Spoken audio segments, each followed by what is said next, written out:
Welcome back to read the next part of Michael Morpurgo's Shadow. We're on the third part now. We have done 4 chapters so far. I wonder if you can remember what was happening last time. We got to the part where Ammon was just about to tell Grandad his story, and he just wanted him to listen. His mother thought they'd be able to help them out, so he's going to try his best. So we're now at the part where we listen to Ammon's story. Bamiyan, Ammon. I think you should know about my grandfather first, because in a way he was the beginning. I didn't know him, but my mother often told me stories. She still does sometimes, so in a way I do know him. There was a time, so grandfather told her, when Afghanistan was not as it is today. Bamiyan, where we lived, was a beautiful, peaceful valley. There was plenty to eat, and the different peoples did not fight one another. Pashtun, Uzbek, Tagik, Hazara. My family is from the Hazara people. Then the foreigners came, the Russians first, with their tanks and their planes, and after that there was no more peace, and soon there was no more food. My grandfather fought against them with the Mujahideen resistance fighters, but the Russian tanks came to our valley, to Bamiyan, and killed him and many others. All this was long before I was born. After the Russians were driven out, Mother remembers that everyone was happy for a while, but then the Taliban fighters came in. At first, everyone liked them because they were Muslims like us. But soon we learned what they really were like. They hated us, especially Hazara people like us. They wanted us dead. If you did not agree with them, they killed you. They left us with nothing. They destroyed everything. They burnt our fields. They blew up all of our homes, every one of them. They killed whoever they wanted to. There was nothing anyone could do except hide. That is why I was born in a cave in the cliff face above the village. I grew up in the cave with my mother and my grandmother. I wasn't unhappy. I went to school. I had friends to play with. I knew nothing different. Mother and grandmother argued a lot, mostly about the same thing, about grandmother's jewels, which she kept hidden away, sewn into her mattress. Mother was always trying to get her to sell them to buy food when we were hungry, and grandmother always refused. She said we were always hungry and that we would manage to survive somehow, God willing. She would always say that there was something more precious than even food, and she was saving her jewels for that. She would not say what that was. Something more precious than even food. And that made my mother very angry and upset. But I did not mind them arguing that much. I was used to it, I suppose. Everyone I cared about in the world lived in these caves, 100 or more of us, because there was nowhere else to go. Because the Taliban had left us nowhere else to live, they had blown up all of Bamiyan, all of the houses, even the mosque. And they did more than that. They blew up also some great stone statues of the Buddha, and that had been carved out of the cliff face thousands of years before. Mother watched them do it. She told me they were the biggest stone sculptures in the whole world, and that people from far away used to come to Bamiyan to see them because they were so famous. But there is nothing left of them now, just great piles of stones. The Taliban blew up our whole lives. They were cruel people. And then the Americans came with their tanks and their helicopters and their planes, and the Taliban were driven out of the valley, most of them anyway. We all thought things would be better for us from now on. Father spoke a little English, so he became an interpreter for the Americans. People kept saying there would be new houses for us to live in soon and a new school, but nothing seemed to change. There was more food now, but never enough, so we were still hungry. In the cave, Mother and Grandmother started quarrelling again. Things were getting back to normal, but then one night the Taliban came to our cave and they took my father away. I was 6 years old. They called him a traitor because he had helped the infidel Americans. Mother fought them, but she wasn't strong enough. I screamed at them, but they just ignored me. We never saw my father again. I remember him very well though. They cannot take my memories of him away. He used to show me the house down in the valley where we had lived, and we would sometimes walk the land where we used to graze his sheep and grow his onions and his melons, and the orchard where he grew his big green apples. Father would always let me go with him to load up the donkey with sticks for the fire, and every day we would go down to the stream to fetch the water and carry it back up the steep hill to the cave. Sometimes he would take me into the town to buy some bread or a little meat from the butcher.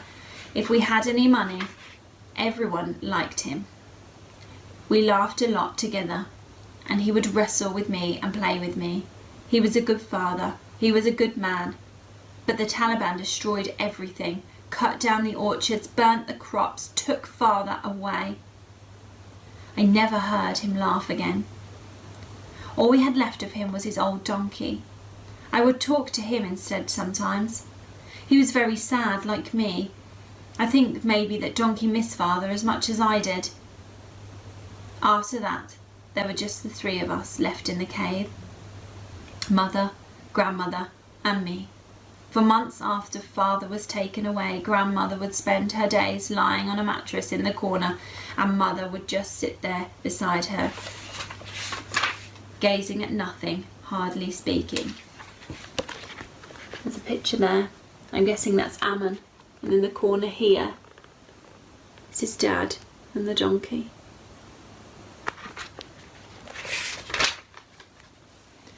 It was up to me now to find enough rice or bread to live on. I begged for it. I stole it. I had to.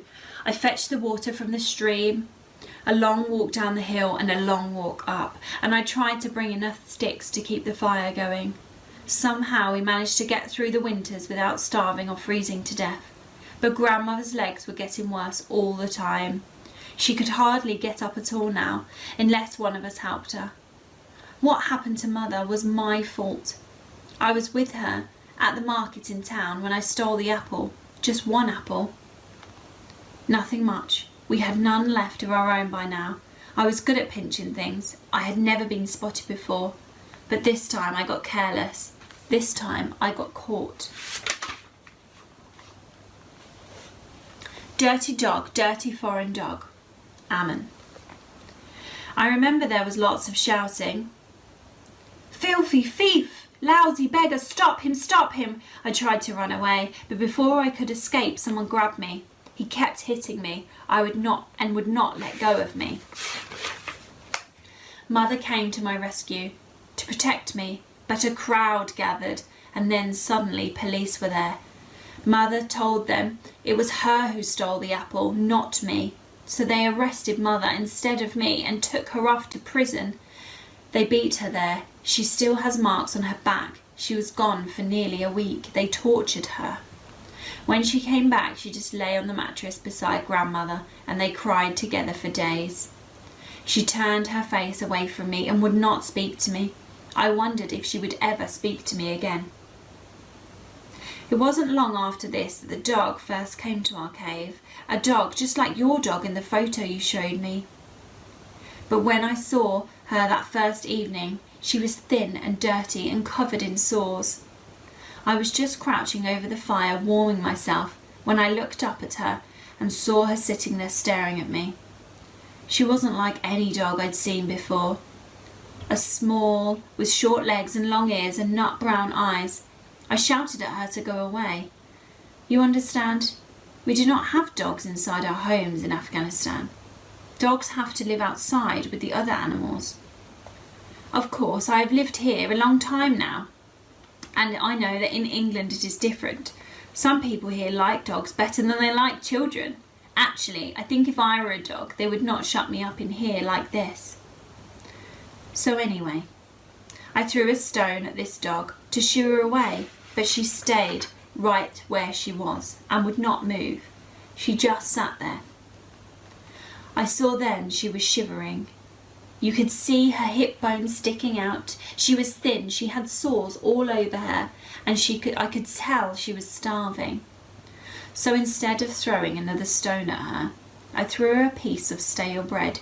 She snapped it up at once, chewed on it, swallowed it, and then licked her lips, waiting for more.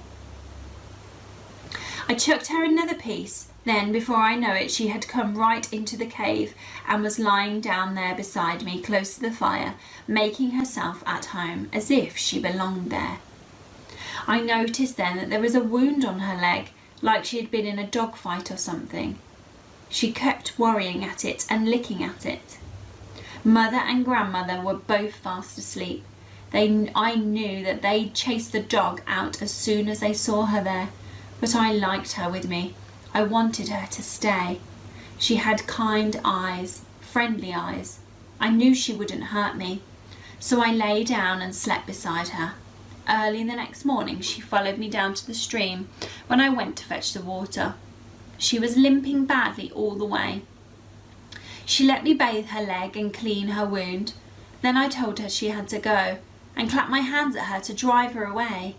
I knew that anyone seeing her might well throw stones at her, like I had after all, and I didn't want that. But all the way back up the hill she would not leave my side. Sure enough, as soon as we were spotted, a whole bunch of kids came running down the track and chased her off. They threw stones at her and shouted at her, "Dirty dog, dirty foreign dog." I tried all I could to stop them, but they wouldn't listen.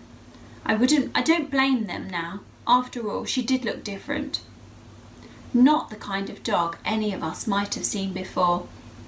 She scampered off and disappeared, and I thought that was the last I'd ever see of her. But that evening she turned up again at the mouth of the cave. I discovered then that she liked tripe, however rotten it was. You know tripe. It's a sort of meat from the stomach lining of a cow. It's the only meat we could ever afford in Birmingham. Anyway, there are a few rotten bits still left, so I threw her those. But then on, when the dog crept in to be by the fire again, Mother and Grandmother woke up and saw what was going on. They became very angry with me, saying all dogs were unclean and that she shouldn't be allowed in. So I picked her up and put her down just outside the cave, where she sat and watched us until Mother and Grandmother had gone to bed. She seemed to know it was safe to come in then, because when I lay down, she was right there beside me again. That's the end of the chapters for today.